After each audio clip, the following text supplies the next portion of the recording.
नमस्कार। श्री राधे कृष्ण ज्योतिष केंद्र में आप सभी का स्वागत है। मैं करुणा शर्मा। मैं आज आपको कुछ ऋण दोषों के बारे में बताऊंगी कि हमारे ऊपर उनका कितना प्रभाव होता है और हमको पता भी नहीं चलता कि कुंडली में सब ग्रह सही हैं, फिर भी हम क्यों परेशान हो रहे हैं। इससे पहले आप सभी से निवेदन है कि अगर किसी ने मेरा YouTube चैनल सब्सक्राइब नहीं किया है तो कृपया करके सब्सक्राइब कीजिए, लाइक कीजिए और बेल आइकन बटन जरूर दबाइए। ज़्यादातर लोगों ने पितृदोष के बारे में सुना होगा, लेकिन हमारी कुंडली में कई प्रकार के ऋण दोष होते हैं। मतलब पितृदोष भी होता है, पितृ ऋण बोलते हैं उसको, और मातृ दोष भी होता है, मातृ ऋण दोष भी बोलते हैं। बहन बेटी ऋण दोष होता है, भाई भातृ ऋण दोष होता है। आज मैं आपको दैवीय ऋण के बारे में बताने जा रही हूँ। दैवीय ऋण किसी ने ज्यादातर नहीं सुना है। दैवीय ऋण क्या है कि जो हमें किसी दैवीय शक्ति का मतलब जो निरादर हमने किया है, जैसे कोई महात्मा संत या किसी का पूर्व जन्म में अनादर किया है, कोई दैवीय शक्ति है, उसका निरादर करने से वो दैवीय ऋण हमारी कुंडली में आ जाता है। उस दैवीय ऋण के लक्षण क्या हैं अभी मैं आपको बताऊंगी, और उसके लिए हमें क्या उपाय करने चाहिए ये भी बताऊंगी। जब तक हमें लक्षण नहीं पता होंगे तब तक हम जान ही नहीं सकते कि दैवीय ऋण हमारी कुंडली में है या नहीं।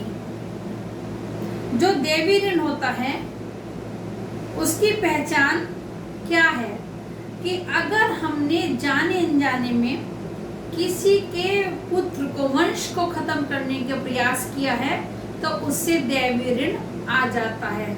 मतलब जैसे किसी के पुत्र को हमने पूर्व जन्म में मतलब दंड दिया है या मारा है, कुछ भी किया है, परेशान किया है, तो उससे दैवीय ऋण आ जाता है। अगर हमने कभी कुत्तों को मारा है या पीटा है या उनको मार दिया है पूर्व जन्म में, तो उससे भी दैवीय ऋण आता है। किसी भी संबंधी को, जो हमारे संबंधी होते हैं, अगर हमने बुरी नीयत से देखा है या बुरी नीयत से उसके बारे में सोचा है तो उसके लिए भी दैवीय ऋण आता है। अगर हमने किसी के वंश को मिटाने का प्रयास किया है तो भी दैवीय ऋण आता है।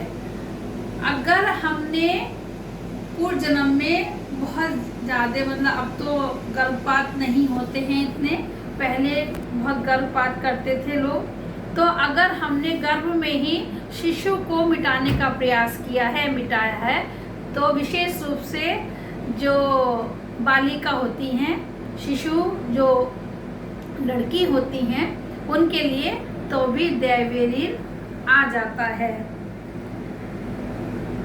और इसके साथ क्या है लक्षण, ये तो मैंने लक्षण बताए। अब कुंडली में हम कैसे जाने की दैवीय ऋण है।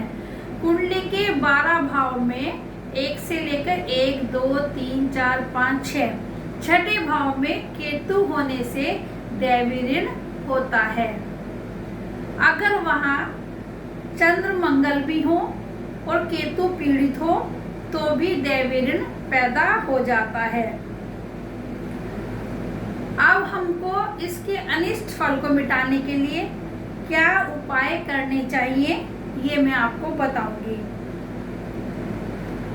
अगर केतु पीड़ित है तो ऐसे में पुत्र का जो मतलब पुत्र होता है उनके परिवार में, तो उसकी तरक्की नहीं होती, पुत्र बीमार रहता है, पुत्र से वो परेशान रहते हैं, या पुत्र उनका आदर नहीं करता, निरादर करता है, सेवा नहीं करता, तो ये भी दैवीय ऋण के कारण ही आता है। ऐसे में क्या उपाय करना चाहिए। हमको कुत्ता पालना चाहिए, कुत्ते की सेवा करनी चाहिए और कुत्ते को सुबह शाम दूध, ब्रेड, रोटी, बिस्किट जो भी हम दे सकते हैं, नियमित रूप से कुत्ते को भोजन जरूर देना चाहिए। पहले के तो लोग नियमित रूप से कुत्ते को रोटी डालते थे। पता नहीं सब उनको कैसे पता होती थी ये सब चीज़ कि ये करना चाहिए। और अब ये कुत्ते की सेवा इतनी हम लोग नहीं कर पाते। तो अगर आप कुत्ता आपके घर में नहीं है मतलब, तो आसपास के कुत्ते को हमें सेवा करनी चाहिए।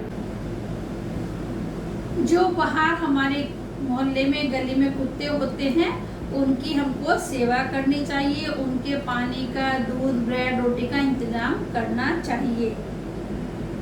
अपनी नाक छिदवाकर उसमें हम थोड़ा सा कोई बाली भी पहन सकते हैं। जेंट्स के लिए तो ये अच्छा नहीं रहेगा, लेडीज को नाक छिदवाकर उसमें बाली पहननी चाहिए।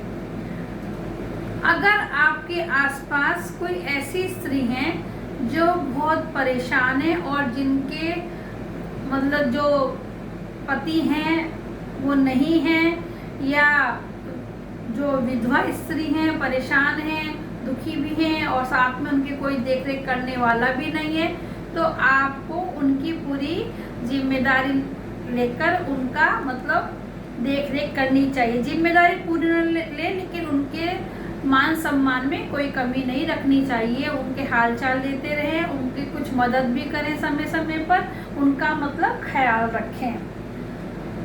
परिवार के सभी सदस्य इकट्ठे होकर सब मिलकर पैसा इकट्ठा करें और साल में एक बार 100 कुत्तों को भोजन कराएं। रोटी दें, चावल, मीठी रोटी भी बनाकर दे सकते हैं, चावल दे सकते हैं, मीठे चावल दे सकते हैं, ब्रेड, दूध, कुछ भी दे सकते हैं परिवार के सभी लोग इकट्ठे होकर। क्योंकि परिवार में जब कोई ऋण होता है तो वो सभी पर उसका प्रभाव पड़ता है। अगर हम इन छोटी छोटी बातों का ध्यान रखेंगे, बहुत बड़ी उपाय भी नहीं है ये, और समस्या हमारे पास बहुत बड़ी होती है, तो हम इन उपाय से अपने दैवी ऋण की से जो हमें परेशानी हो रही है उसका हम हल निकाल सकते हैं। आशा करती हूँ आपको एक छोटा सा उपाय दैवी ऋण का समझ में आया होगा। इसके साथ ही मैं ये एपिसोड यही विराम करती हूँ। नमस्कार।